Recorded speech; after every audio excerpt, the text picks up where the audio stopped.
What's up, groovy ghoulies? I'm back with a new movie review, and it is the new Guillermo del Toro film, Frankenstein. And been pretty excited about this, because I know this has been a passion project of del Toro's for decades. He's been wanting to make this movie forever.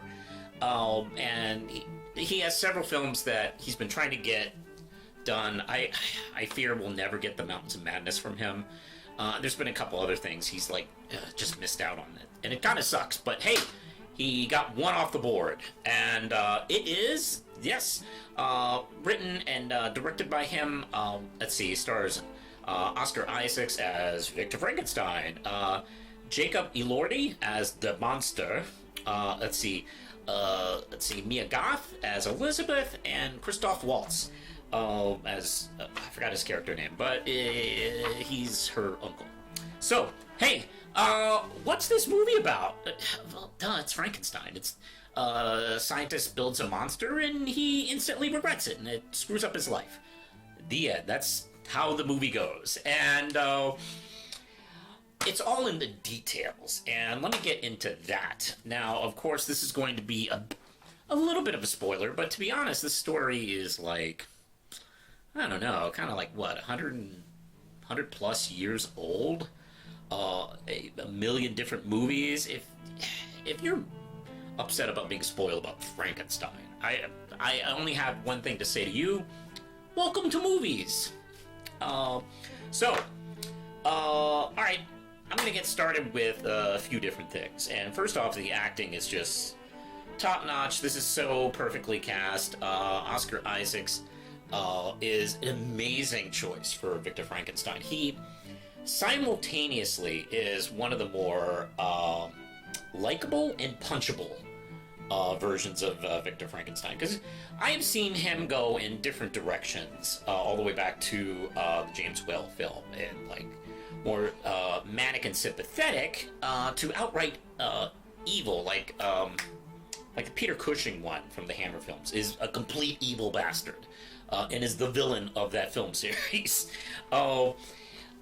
This version, played by Isaacs, I think, walks that line very nicely. You do sympathize with him a lot, because you get to hear his background and story, and how important it is to him, and why he screws it up, how he screws it up. But what he does is rather monstrous, and it's called out in the film, and visually and literally. His brother is engaged to Mia Goth's Elizabeth. Their relationship is really interesting, where it kind of goes in it influences their choices, but it doesn't go in the kind of standard directions I would expect. It really nicely walks that line with Elizabeth and her feelings for, like his brother, himself, and the monster, who is played beautifully by Jacob Elordi. I'm not familiar with his work, and I think that's wise to go with a more lesser known actor.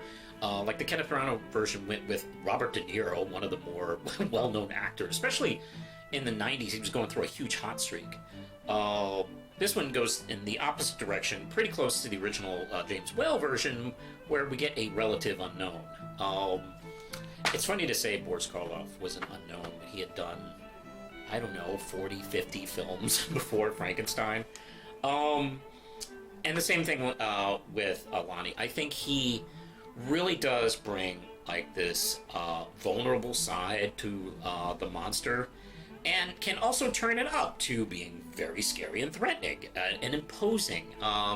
It also helps with del Toro's beautiful long shots of him in the snow, and that's one of the things that I like. This film does the framing device, which I don't recall seeing that often done in Frankenstein movies. And I'm talking about specifically the adaptation of the original Shelley story, with the ship that's like stuck in the snow, and they encounter Frankenstein. He starts telling them the story.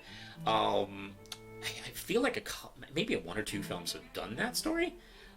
before, and I know the really cool Junji Ito comic adaptation does that really nicely. I do recommend checking that out. I should have had that for me in my hand for this video, but Junji Ito's Frankenstein does deal in this direction of the story, and I really love how we get a bit of horror and action up front until we get to Isaac's Frankenstein telling the story of how he got there. And I really love how deep in the movie we get until we get to the monster crashing in way earlier than I expected. I expected that to be at the climax of the film.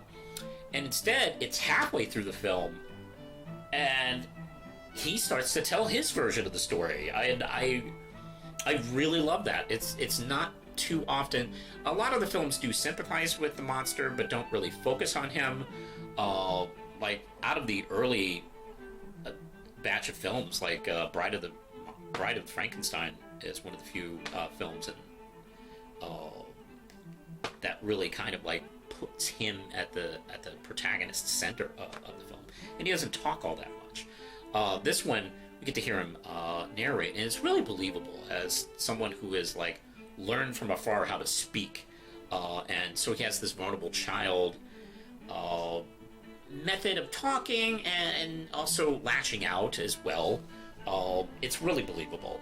Mia Goth is wonderful. She doesn't have Elizabeth doesn't have too much to do in the story, but I think as far as the anchor connecting a lot of these characters, she does a really good job as far as like creating a bit of heart to the story and explanation to Victor. Like, you know, what are you doing? Like, she connects with the monster first, where Victor just instantly goes, "What the hell have I done?" and starts abusing him.